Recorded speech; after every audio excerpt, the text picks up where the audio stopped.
Assalamualaikum warahmatullahi wabarakatuh. Salam sejahtera bagi kita semua. Shalom, Om Swastiastu, Namo Buddhaya, dan salam kebajikan. Perkenalkan, nama saya Nugra Gables Maniri, dosen program studi ilmu hukum Universitas Patimura di PSDKU Kepulauan Aru. Pada kesempatan saat ini, saya akan menjelaskan tentang mata kuliah yang saya ampu, yakni mata kuliah Hukum Perikatan.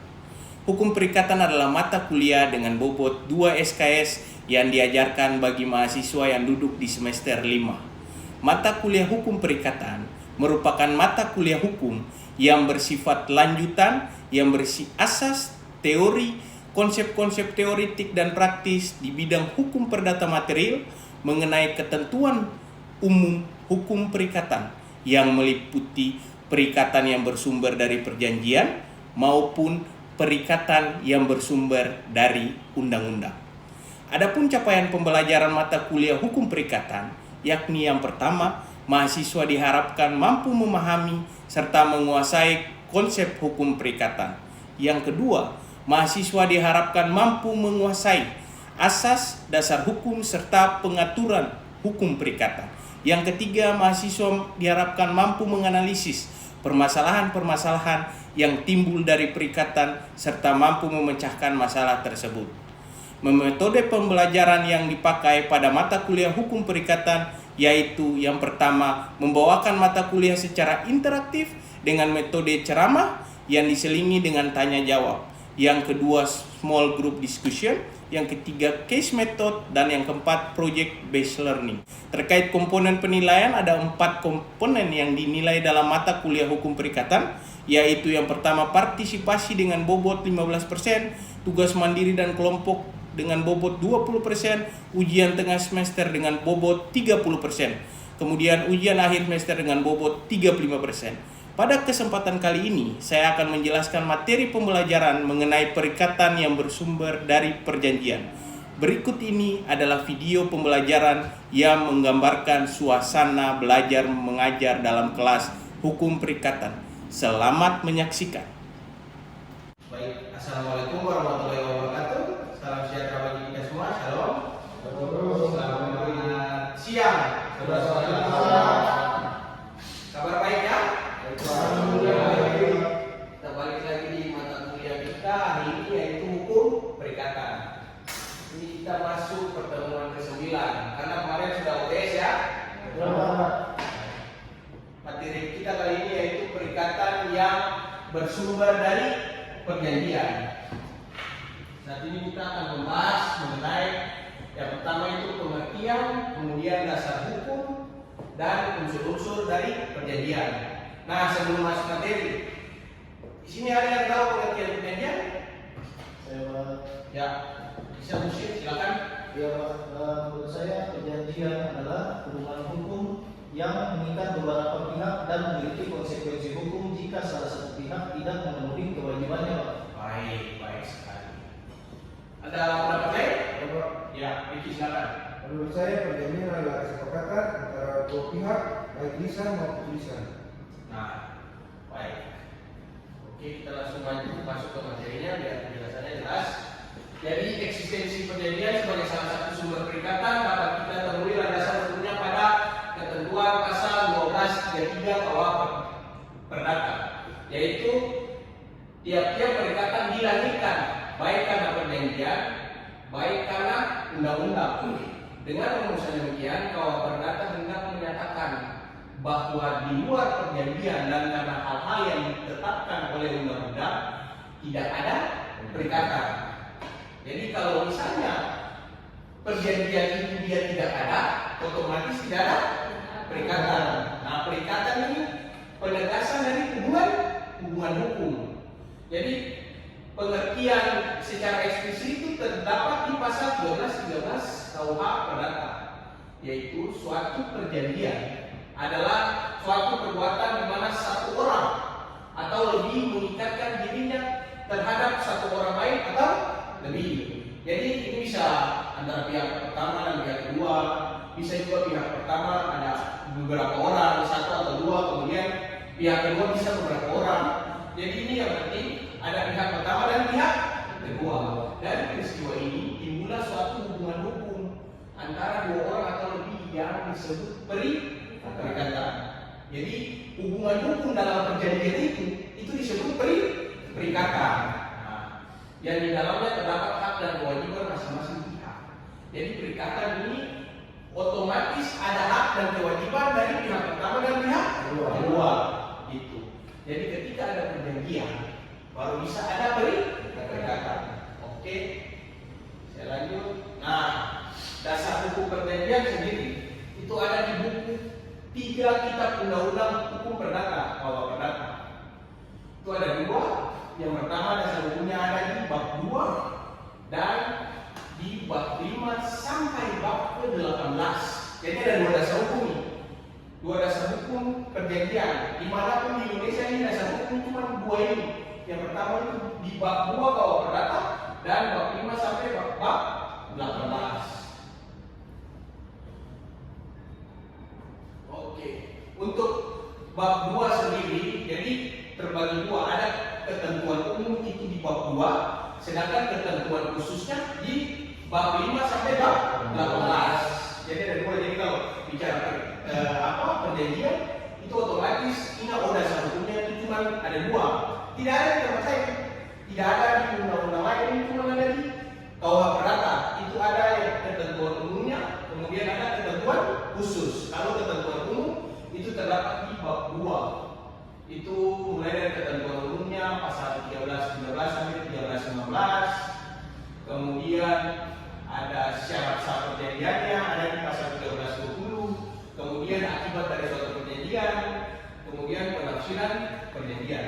Sedangkan untuk ketentuan khusus atau perjanjian bernama itu ada di bab 5 sampai di bab 18. Itu yang pertama ada perjanjian jual beli. Itu diatur dalam pasal 1457 sampai 1540. Kemudian ada perjanjian tukar menukar, sewa menyewa, kemudian persetujuan untuk melakukan pekerjaan, persekutuan, badan hukum, hibah, penitipan barang, pinjam pakai, pinjam meminjam, bunga tetap atau abadi, perjanjian untung-untungan, pemberian kuasa, penangguhan utang sampai di perdamaian. Nah, itu semua diatur di bab 5 sampai bab ke-18. Terakhir itu mengenai perdamaian. Jadi dasar hukumnya ini cuma 2, bab 2, kemudian ada bab 5 sampai bab 18. Itu ketentuan prinsip, ketentuan umum, dan ketentuan khusus. Ya, saya lanjut. Nah, ada unsur-unsur perjanjian. Stewart, boleh dibacakan unsur-unsur perjanjian? Unsur-unsur perjanjian. 1. Unsur esensial. Unsur-unsur pokok yang mutlak harus ada dalam suatu perjanjian, seperti identitas para pihak, kesepakatan dalam perjanjian. 2. Unsur naturalia. Unsur-unsur yang dianggap telah ada dalam perjanjian sekalipun para pihak tidak menentukan secara tegas dalam perjanjian, seperti itikat baik dalam perjanjian, tidak ada cacat tersembunyi dalam objek perjanjian. 3. Unsur aksi genitalia. Unsur yang merupakan sifat pada perjanjian yang secara tegas diperjanjikan oleh para pihak, seperti klausul barang yang sudah dibeli tidak dapat dikembalikan. Nah, itu. Jadi dalam perjanjian apa saja? Itu ada 3 unsur. Misalnya tadi saya sudah baca bahwa unsur esensialia itu tuh unsur identitas. Misalnya identitas para pihak, siapa-siapa yang ada di sini, dia punya nama, tempat tanggal lahir dan lain-lain.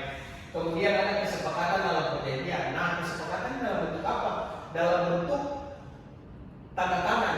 Jadi mereka pihak pertama dan pihak kedua menyepakati. Nah, menyepakati kalau misalnya secara tertulis, otomatis harus ada tanda tangan. Nah, tanda tangan itu sebagai bentuk konsensual atau pernyataan kehendak dua belah pihak. Nah, itu masuk di unsur esensialia. Sedangkan untuk unsur naturalia itu yang dianggap ada dalam perjanjian sekalipun para pihak tidak menentukan secara tegas.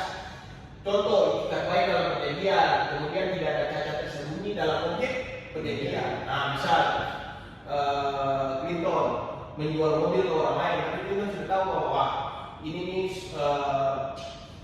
contoh mesinnya sudah lama, sudah rusak.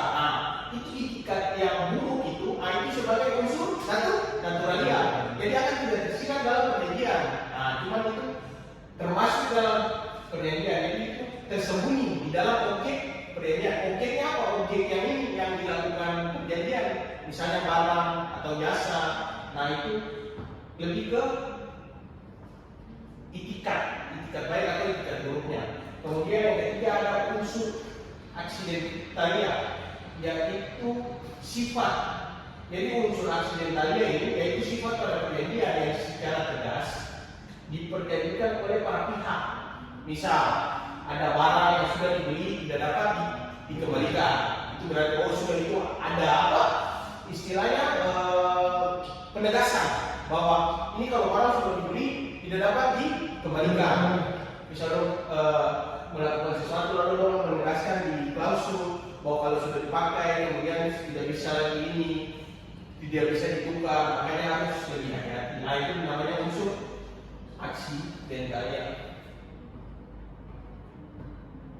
Nah, kita masuk di poin pembahasan kedua, yaitu syarat sahnya perjanjian.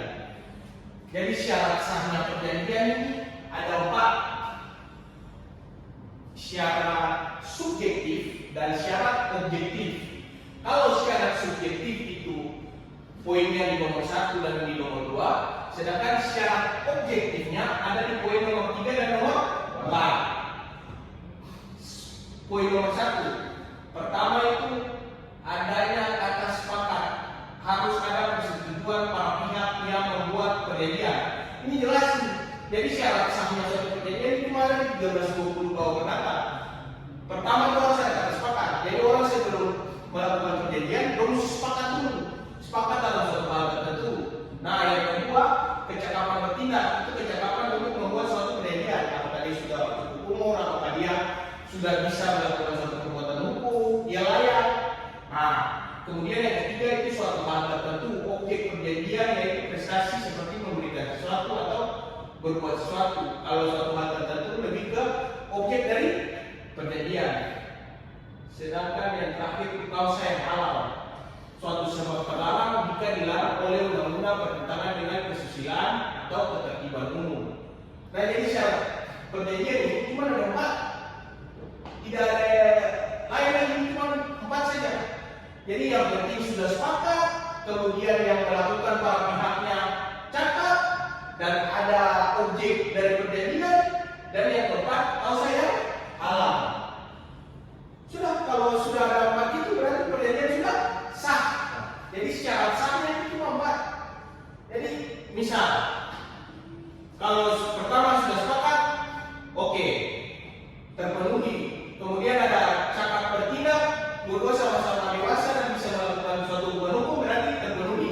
Ada objek, misalnya Ricky Clinton melakukan jual beli, Clinton jual dia mobil ke Ricky, lalu kemudian kalau saya halal berarti ada STNK dan BPKB, itu kalau saya halal. Nah, ketika kalau saya halal, Clinton menyerahkan STNK dan BPKB dalam suatu perjanjian itu, berarti perjanjian sah. Tapi kalau misalnya kalau saya tidak halal, itu Clinton menjual mobil tanpa STNK dan BPKB. Itu kalau saya tidak halal, itu bertentangan dengan kesusilaan dan ketertiban umum, berarti istilahnya mobil bodoh. Tidak ada tidak ada validasi atau legitimasi dari negara bahwa mobil itu sah didapatkan. Jadi kalau misalnya jual belinya ada STNK ada BPKB, otomatis perjanjiannya sah. Tapi kalau misalnya tidak ada STNK dan BPKB, otomatis perjanjian tidak sudah sah. Jadi ini, kalau yang unsur pertama dan kedua tidak terpenuhi, otomatis perjanjiannya dapat dibatalkan. Tapi kalau unsur yang ketiga yaitu unsur objektif tidak terpenuhi, misalnya kalau tidak ada STNK dan BPKB, berarti batal demi hukum. Nah, batal demi hukumnya di mana? Kalau misalnya Clinton jual mobil ke Ricky dan tidak ada STNK dan BPKB, lalu Ricky bawa lagi mobil lalu ini, ya itu sudah itu resiko. Karena apa? Perjanjiannya sah. Jadi Clinton mau melakukan juga ya tidak bisa kan? Awalnya perjanjian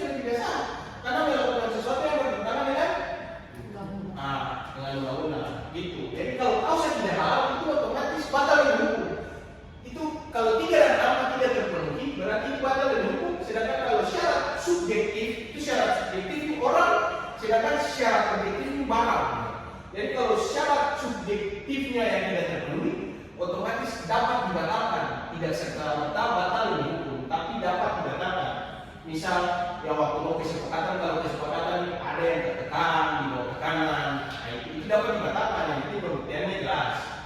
Gitu.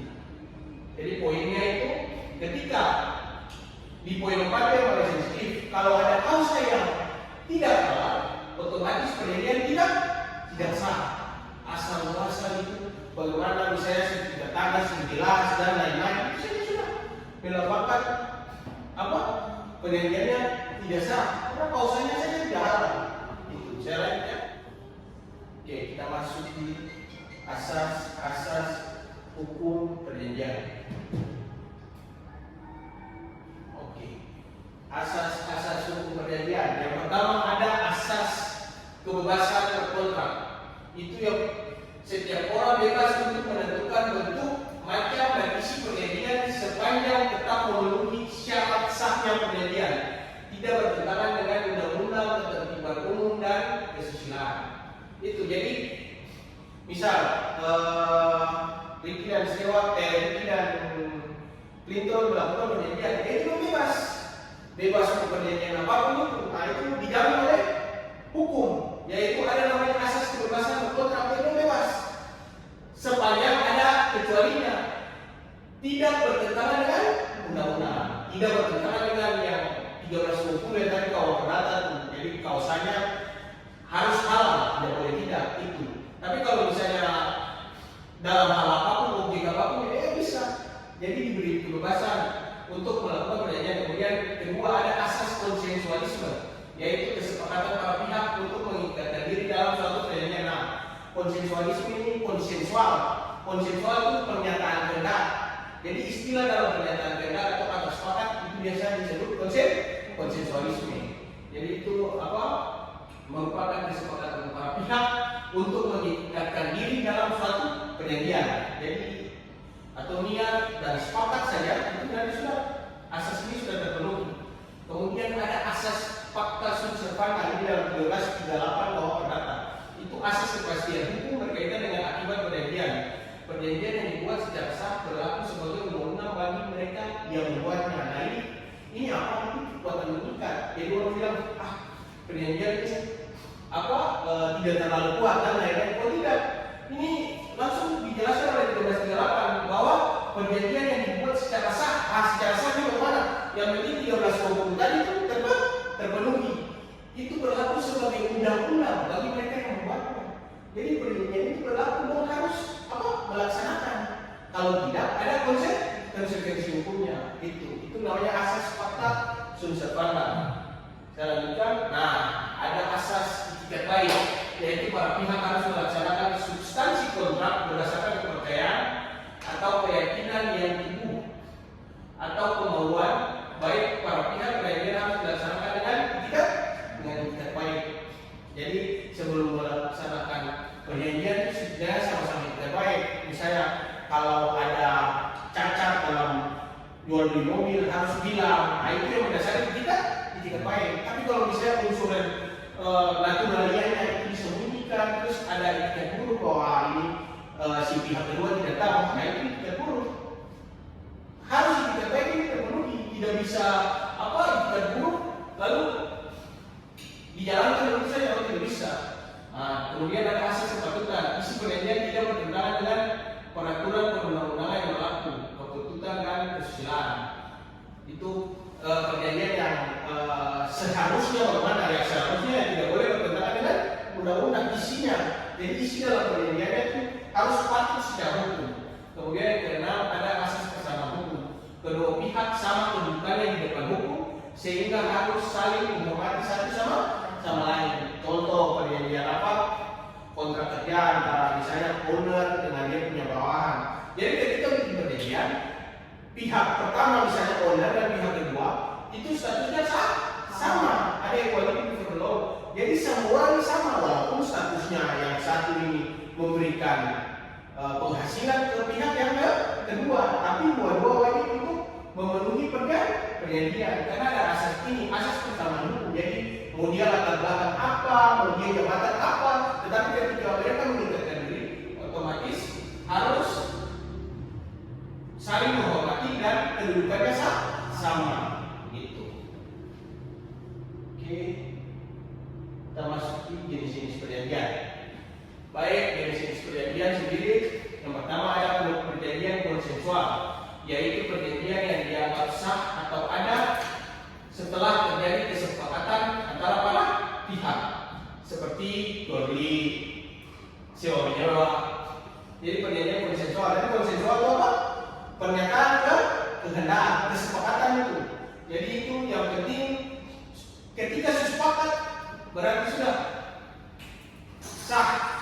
Kalau sepakat, contoh itu jual beli, sewa menyewa, yang penting satu serahkan uang, satu serahkan barang, selesai. Sewa menyewa, satu serahkan uang, lalu satu tukar, dia menyewakan sesuatu, berarti sudah selesai. Kedua, ada perjanjian cuma-cuma, yaitu perjanjian memberikan keuntungan bagi salah satu pihak saja. Nah, ini seperti hibah, jadi menghibahkan sesuatu. Itu perjanjian cuma-cuma. Misalnya saya ini selaku saudara dari Ricky. Jadi ketika saya punya rumah harta terlalu banyak, lalu saya hibahkan ke Ricky. Jadi nanti kita sama-sama misalnya ke dalam notaris, lalu bikin akta hibah, lalu sudah saya menurut seperti ini menghibahkan harta berupa apa? Rumah kepada Ricky atau Kui gitu. Jadi hibah, perjanjian yang cuma-cuma itu juga mesti dipenuhi. Jadi walaupun cuma salah satu pihak saja yang memberikan keuntungan, tapi wajib dipenuhi.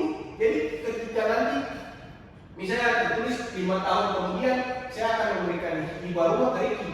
Ketika sudah sah, sudah ditandatangani, 4 syarat sahnya perjanjian sudah terpenuhi. Ketika 5 tahun ke depan, saya selaku yang akan memberikan keuntungan bagi si pihak kedua ini tidak memberikan, otomatis si Ricky bisa menggugat. Nah, jadi walaupun itu cuma seperti hibah saja, tapi wajib dipatuhi.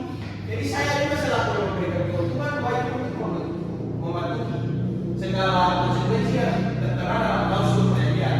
Kemudian ketiga ada perjanjian real, yaitu perjanjian yang dianggap ada setelah ada perbuatan real dari para pihak, seperti perjanjian penitipan barang. Misal titip barang dulu, lalu sudah ada apa perbuatan real, sudah titip barang baru kemudian dilaksanakan pembayaran atau apa, itu perjanjian penitipan barang. Jadi dianggap ada setelah ada perbuatan real dari para pihak. Kemudian perjanjian bernama, yaitu perjanjian yang nama dan ketentuannya diatur oleh buku 3 BW Buku Facebook, khususnya ayatnya tadi itu ada ketentuan. Kan tadi dasar hukumnya ada 2 toh, ketentuan umum dan ketentuan khusus. Ketentuan khusus itu khususnya diatur dalam 5 sampai 18. Itu perjanjian bernama ada di KUH Perdata. Itu sama yang tadi sudah dijelaskan. Kemudian ada perjanjian tak bernama, yaitu perjanjian yang nama dan ketentuannya tidak diatur dalam BW ini KUH Perdata, nama latinnya Buku Facebook, tapi dibuat oleh para pihak dalam perjanjian yang dimaksud sebagai perlindungan asas kebebasan berkontrak. Nah, perjanjian tak bernama ini kayak mana? Kayak misalnya di leasing, kemudian di jaminan fidusia, itu perjanjian tak bernama. Jadi ya ketentuannya tidak diatur dalam BW, tidak diatur dalam KUH Perdata, tapi dibuat oleh para pihak dalam perjanjian yang dimaksud sebagai perlindungan asas kebebasan berkontrak. Jadi misalnya kredit, terus ada jaminan fidusianya di notaris, jadi bayar terus dulu, tapi walaupun benda bergeraknya dipakai oleh orang lain, tapi segala misalnya BPKB-nya ada di pihak ketiga. Nanti sudah lunas dulu baru bisa diserahkan, seperti itu. Kemudian ada perjanjian obligatory, yaitu perjanjian di mana pihak-pihak mengikatkan diri untuk melakukan penyerahan kepada lain, kepada pihak lain, seperti perjanjian utang piutang. untuk melakukan penyerahan kepada pihak lain, itu utang piutang. Misalnya si sewa datang ke beta lalu bilang, Pak, saya mau meminjam 500 juta. Nah, bagaimana? Oke, kita bikin perjanjian. Nanti kasih kembali ditambah 10 juta atau apa dalam jangka waktu berapa lama. Jadilah perjanjian utang piutang. Jadi ketika kita sudah saya sudah serahkan 500 juta ke sewa, itu berarti perjanjiannya sudah sah. Jadi ketika sudah mengungkapkan diri lalu sudah melakukan penyerahan, maka sudah sah. Itu perjanjian utang piutang. Baik, ya saya rasa materi kita sampai di sini saja. Ada pertanyaan? Jadi Pak, Ya, jadi Pak, silakan. saya mau bertanya. Ya. Perjanjian kan ada yang lisan dan tulisan. Ya. Ada perjanjian itu secara lisan dan ada yang melanggar perjanjian itu. Ya. Bagaimana pertanggungjawaban hukumnya Pak? Oh, jadi kalau perjanjian lisan, lalu ada yang melanggar, bagaimana pertanggungjawaban hukumnya? Ya. Jadi kan memang ada perjanjian lisan dan tulisan. Ya, tertulis dan tidak tertulis lah. Nah, kalau untuk pertanggungjawaban hukumnya, itu sebenarnya lebih kuat yang tertulis. Karena ada definisinya, ada hitam di atas putihnya. Nah, apakah perjanjian lisan itu tidak sah? Tetap sah. Yang penting ada yang tadi tuh syarat sahnya perjanjian di 13-20 kawan perdata. Yang penting 4 syarat itu sudah terpenuhi, ya sah. Tapi kekuatan pembuktian atau apa pertanggungjawaban hukumnya lemah, kurang kuat. Nah, yang kata saya kurang kuat. Kenapa kurang kuat? Nanti dikuatkan dengan apa? Keterangan saksi. Misalnya pada saat itu lisan, Ricky menjadikan mobil kepada Stewart. Stewart, besok saya kasih mobil. Kemudian ada yang melihat. Nah, untuk nanti Ricky menuntut Stewart, ya keterangan saksi itu. Nah, nanti di pengadilan akan dicari tahu, hakim akan tanya, pernah tidak si Stewart itu mengatakan begitu. Tapi kalau pernah, ya otomatis bisa terbukti. Jadi kekuatan pembuktiannya, jadi jangan cuma kan secara lisan lalu ini. Yang penting apa? Pertama, adanya kata sepakat. Nah, Ricky dan Stewart sepakat sih. Ricky sepakat kasih mobil, Stewart sepakat kasih mobil, oke. Stewart sudah menyatakan kehendaknya. Ricky mau orang menerima mobil. Yang kedua, cakap sih, Ricky yang Stewart sama cakap. Sudah cukup umur, bisa membuat hukum. Yang ketiga, ada suatu hal tertentu sih, ada. Kasih apa tadi? Mobil. Nah, ada mobil di situ. Ada. Kemudian yang keempat, kalau saya halal kan ada. Kalau surat-surat enggak, otomatis dosa halal. Tidak ada yang tertentu. Nah, itu perjanjian lisan, itu cuma bicara lisan. Besoknya Stewart tidak kasih. Itu. Sebenarnya di mata hukum sudah sah. Ya. Cuma untuk menggugat apabila terjadi hal yang tidak diinginkan, untuk menggugat itu sangat sulit. Ya, sebenarnya bisa gampang kalau ada saksi. Nah, bagaimana itu tidak bisa? Ya, itu. Jadi intinya pertanggungjawaban hukumnya secara lisan itu, perjanjian secara lisan itu memang bisa, tapi harus ada keterangan saksi dan pendukung lainnya supaya lebih kuat. Tapi kalau tidak ada keterangan saksi, otomatis tidak terlalu kuat seperti perjanjian tertulis secara tulisan. Begitu. Jelas ya? Itu jelas?